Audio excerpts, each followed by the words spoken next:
তো হাই বন্ধুরা, শুভময় ব্লগে তোমাদের সবাইকে স্বাগত। আশা করি তোমরা ভালো আছো, আর আমি তো ভালো আছি। হয়তো দেখে বুঝতেই পারছো, আর তোমরা হয়তো ভাবছো কেন ভিডিওটা মাঠ থেকে স্টার্ট করলাম। তো ভিডিওটা স্কিপ না করে তোমরা কন্টিনিউ দেখতে থাকো। তো আমরা এসেছিলাম সিদ্ধেশ্বরী মায়ের কাছে। তো এটা হলো সিদ্ধেশ্বরী মা। তো আমরা এখানে পুজো দিতে এসেছিলাম আর কি। তো চারিদিকটা চলো তোমাদেরকে দেখানো যাক। তো হালকা হালকা ভিড় ছিল সেই টাইমে, কারণ দুপুরবেলা ছিল, তখন 12টা কি 12:30 এরকম বাজে। তো হালকা হালকা ভিড় ছিল। তো বিকেলের দিকে আর কি বেশি পরিমাণে ভিড় হয়।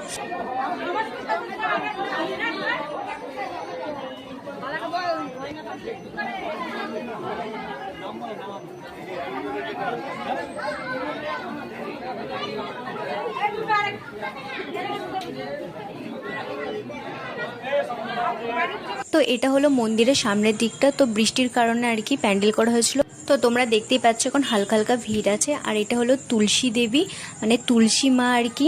আর তার পাশে ছিল গৌরনিতাই। তো বন্ধ থাকার কারণে তোমাদেরকে